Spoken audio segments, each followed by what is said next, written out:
భారతదేశంలోని ప్రాచీన జ్ఞానం నుండి వచ్చిన ఒక అద్భుతమైన కథ మాకు వచ్చినది. జాతక కథల సంకలనంలోని ఈ కథ మనల్ని ఒక గొప్ప నీతిని నేర్పుతుంది. ధనవంతుడు, సన్యాసి అనే రెండు వ్యక్తుల మధ్య జరిగిన ఒక ఆసక్తికరమైన కథ ఇది. మన కథ ప్రారంభమవుతుంది. The rich man and the monk. ఒకానొకప్పుడు ఉత్తర భారతదేశంలోని బనారస్ నగరంలో ఒక ధనవంతుడు నివసిస్తూ ఉండేవాడు. అతడు పుట్టకముందే అతని తండ్రి ఆ రాజ్యంలో ఎక్కడా లేనటువంటి ఎంతో అందమైన 7 అంతస్తుల భవనాన్ని కట్టించి దానికి 7 ముఖద్వారాలను ఏర్పాటు చేశాడు. తండ్రి మరణానంతరం వంశపారంపర్యంగా తండ్రి ఆస్తి అనుభవించే హక్కు కుమారుడికే ఉంటుంది. కాబట్టి అది కూడా అతనికే కలిసి రావడంతో మరింత ధనవంతుడయ్యాడు. తనకున్న సంపదను చూసి అతడు ఏమాత్రం గర్వం ప్రదర్శించకుండా తనతో పాటు తన ఊర్లో వాళ్ళు కూడా సంతోషంగా ఉండాలని భావించి తాను ఉంటున్న పట్టణానికి 4 వైపులా అంటే 4 దిక్కులా భోజనశాలలను ఏర్పాటు చేశాడు. ఎవరికైనా ఆకలి వేస్తే అక్కడికి వెళ్ళి ఎటువంటి డబ్బులు చెల్లించకుండా సంతోషంగా ఉచిత భోజనం చేసేవారు. ఆ విధంగా ఆకలిగొన్నవారికి అన్నదానం చేస్తూ ఉండడం వల్ల కొద్ది కాలంలోనే చుట్టుపక్కల నగరాలలో అతనికి చాలా మంచి పేరు వచ్చింది. ఆ భోజనశాలలలో ఆకలితో అన్నం కావాలని వచ్చిన వారికి ఏ సమయంలోనైనా సరే వండి వడ్డించేవాళ్లు. వాళ్ళు కడుపు నిండా తిని తమకు అన్నం పెట్టిన వాళ్లను అన్నదాత సుఖీభవ అని ఆశీర్వదించి అక్కడి నుండి వెళ్ళిపోయేవాళ్లు. బనారస్ రాజ్యానికి సమీపంలో ఉన్న అడవిలో ఒక సన్యాసి నివసిస్తూ ఉండేవాడు. అతడు ప్రతినిత్యం ధ్యానం చేస్తూ కాలం గడిపేవాడు. అంతేకాకుండా అతడు ఎవరితోనూ ఏమీ మాట్లాడేవాడు కాదు కూడా. తన చుట్టూ ఉన్న ఇతర జీవుల పట్ల అతడు ప్రేమ, జాలి చూపిస్తూ చాలా సంతోషంగా ఉండేవాడు. ఒకసారి అతడు ఎటువంటి ఆహారం తీసుకోకుండా కూర్చున్న చోట నుండి కదలకుండా వరుసగా 1 వారం రోజులు ధ్యానంలోనే ఉండిపోయాడు. 7 పగళ్ళు 7 రాత్రులు ధ్యానంలోనే ఒకే స్థితిలో కూర్చున్నాడు. వారం రోజుల తర్వాత అతను సాధారణ స్థితికి వచ్చేసరికి పూర్తిగా నీరసించిపోయాడు.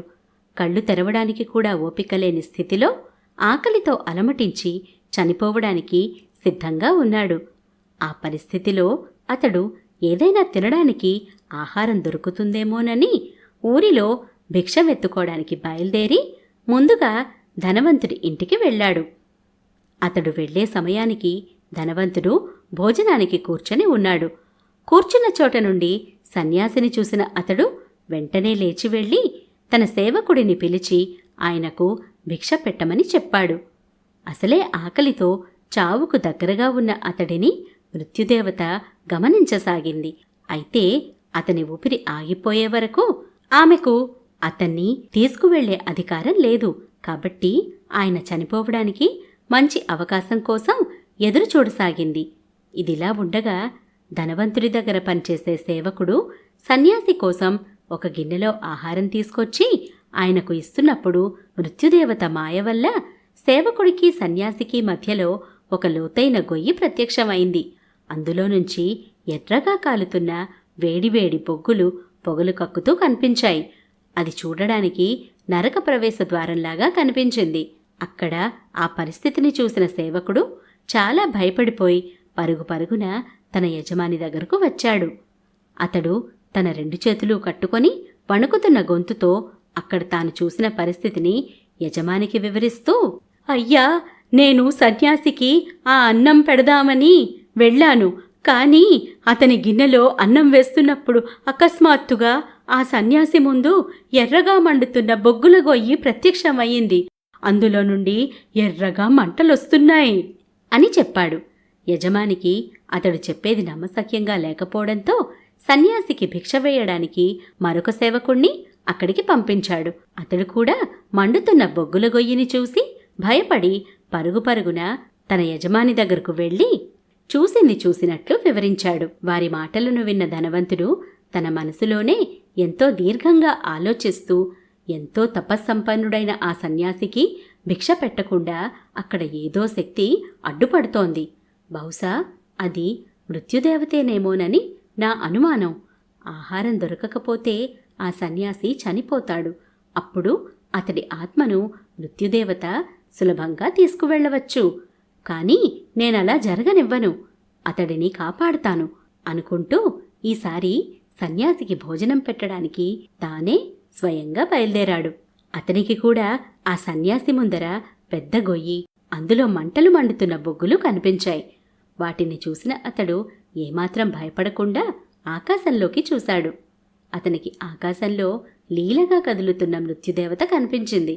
ఆమెను చూడగానే అతడు ఎవరు నువ్వు అని అడిగాడు. వెంటనే ఆకాశంలో నుండి పెద్ద శబ్దంతో గద్గద స్వరంతో నన్నే ఎవరని అడుగుతున్నావా, నేను మృత్యుదేవతను అని సమాధానం వచ్చింది. ఆ మాటలు విన్న అతడు అయితే ఈ మునీశ్వరుడి ముందర అగ్నిగుండం నువ్వే సృష్టించావు కదా అన్నాడు. మళ్ళీ ఎదురుగా ఎవరూ కనిపించకుండానే అవును నేనే చేశాను అన్న సమాధానం వచ్చింది. దానికి తిరిగి అతడు దయచేసి ఈ విధంగా ఎందుకు చేస్తున్నారో చెప్పండి అన్నాడు. అతని ప్రశ్నకు కొంతసేపటి వరకు ఎటువంటి మాటలు వినపడకుండా వాతావరణం నిశ్శబ్దంగా మారిపోయింది.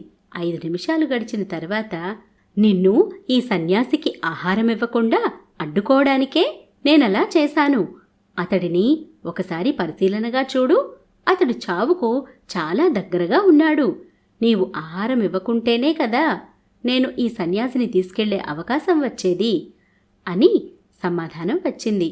మృత్యుదేవత మాటలకు ధనవంతుడు ఎంతో ధైర్యంగా ఓ మృత్యుదేవత, నేను ఎన్నో సంవత్సరాల నుండి ఎంతోమందికి అడగకుండానే అన్నదానం చేస్తున్నాను. అలాంటిది ఈరోజు ఒక సన్యాసి నా ఇంటి ముందరకొచ్చి అన్నం పెట్టమని భిక్ష అడిగాడు. నీవు ఎంత దుర్మార్గంగా ఆలోచిస్తున్నావో తెలుసా? ఒక మనిషి బ్రతికుండగానే అతడిని చంపి తీసుకెళ్ళాలి అనుకుంటున్నావు. అతడిని చంపి తీసుకువెళ్లాలనుకుంటున్నావు. ఇది ప్రకృతి విరుద్ధం కదా. నేనుండగా ఆ సన్యాసికి ఎటువంటి ప్రాణహాని కలగనివ్వను. నీవు అతనిని చంపలేవు. నీవు గెలుస్తావో నేను గెలుస్తానో, ఎవరి సంకల్పం బలంగా ఉందో చూద్దాం అని చాలా కోపంగా అంటూ ఎర్రబడిన తన కళ్ళతో అగ్నిగుండం వైపు చూశాడు. తర్వాత అగ్నిగుండం అవతలి వైపున ఉన్న సన్యాసిని చూస్తూ ఓ మునీశ్వరా, మీకేమీ కాదు, మీరు ధైర్యంగా ఉండండి. మీ ప్రాణాలకు నా ప్రాణం అడ్డువేస్తాను. మీరు అక్కడే ఉండండి. నేను ఈ అగ్నిగుండం దాటి వచ్చి మీకు ఆహారాన్ని అందిస్తాను అంటూ ఆహారం ఉన్న పాత్రను చేతిలోకి తీసుకొని మండుతున్న అగ్నిగుండంలోకి దిగాడు. అలా దిగిన క్షణంలో అతడు తనను తాను పూర్తిగా మర్చిపోయి మరణ భయం కూడా కలగలేదు. ఎంతో ధైర్యంగా ప్రశాంతంగా మండుతున్న గొయ్యిలోకి దిగినప్పుడు అతనికి ఏమాత్రం వేడి తగలకుండా చాలా చల్లగా అనిపించింది. చల్లటి స్పర్శకు ఆశ్చర్యపోయిన అతడు తల వంచి కిందికి చూస్తే అతడు ఒక పెద్ద తామర పువ్వులో పైకి లేస్తున్నట్లు కనిపించాడు. ఆ పువ్వు బంగారం రంగులో మిలమిలా మెరిసిపోతూ మంచి సువాసనలు వెదజల్లుతూ ఉంది. ఆ ధనవంతుడు తన చేతిలో ఉన్న పాత్రలోని ఆహారాన్ని కమలం మధ్యలో నిలబడి మౌనంగా ఉన్న సన్యాసి పాత్రలో వేశాడు.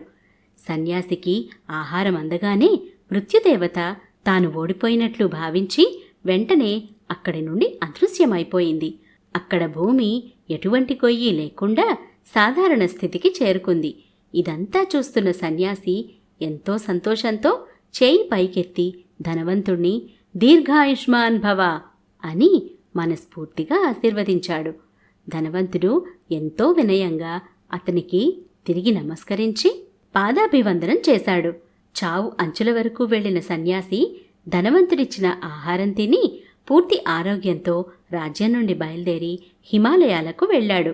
అక్కడ ఆయనకు ఎంతోమంది శిష్యులుగా చేరిపోయారు. ఆయన వారందరికీ జీవిత సత్యాలను విలువలను నేర్పుతూ ప్రశాంతంగా జీవించసాగాడు. ఒకరోజు ఆయన తన శిష్యులతో, శిష్యులారా, నేను చెప్పేది జాగ్రత్తగా వినండి అంటూ మీరు మనసును ఎప్పుడూ ప్రశాంతంగా ఉంచుకోవాలి. నిర్మలమైన మనసుతో మీకు ఉన్న దానిలో ఇతరులకు అన్నదానం చేయండి. అన్నదానం చేయడం గొప్ప పుణ్యకార్యమని, అలా చేయడం నిజంగా మీ జీవితానికి దొరికే ఒక గొప్ప వరం అన్నారు. ఇంతటితో ఈ కథ సమాప్తమయ్యింది. ఈ కథ ద్వారా మనకు మన ముందుకు దేహి అని వచ్చిన వాళ్లకు మనకు తోచినంత సహాయం చేయాలి. అంతేకాని ఎదురుగా ఉన్న అవాంతరాలను చూసి భయపడకూడదు. అన్ని దానాలలో కంటే అన్నదానం చాలా గొప్పది. అది పోయే ప్రాణాలను కూడా నిలబెడుతుంది అని తెలుస్తుంది. ఈ కథ మనకు సంపద, సంతోషం గురించి ఒక ముఖ్యమైన నీతిని నేర్పుతుంది. మరిన్ని అద్భుతమైన కథలను అనుభవించడానికి ఆపిల్ లేదా ఆండ్రాయిడ్ అప్ స్టోర్స్ నుండి స్టోరీ వేవ్స్ యాప్ను డౌన్లోడ్ చేయండి. స్టోరీ వేవ్స్ సభ్యత్వం నెలకు $1 కంటే తక్కువగా ఉంటుంది. ఇది మీ కుటుంబానికి నాణ్యమైన కథలను తీసుకురావడానికి అత్యంత సరసమైన మార్గాలలో ఒకటి. కొత్త కథలన్నీ స్టోరీ వేవ్స్ యాప్లో అందుబాటులో ఉన్నాయి మరియు అత్యంత ఉత్సాహభరితమైన కంటెంట్ యాప్పై మాత్రమే అందుబాటులో ఉంటుంది. మీరు యూట్యూబ్ ఛానల్కు సభ్యులు కావాలని మరియు ఇన్స్టాగ్రామ్, టిక్టాక్, స్పాటిఫైలో స్టోరీ వేవ్స్ను ఫాలో అవ్వాలని కోరుతున్నాము. మీరు ఈ కథను చూసినందుకు ధన్యవాదాలు.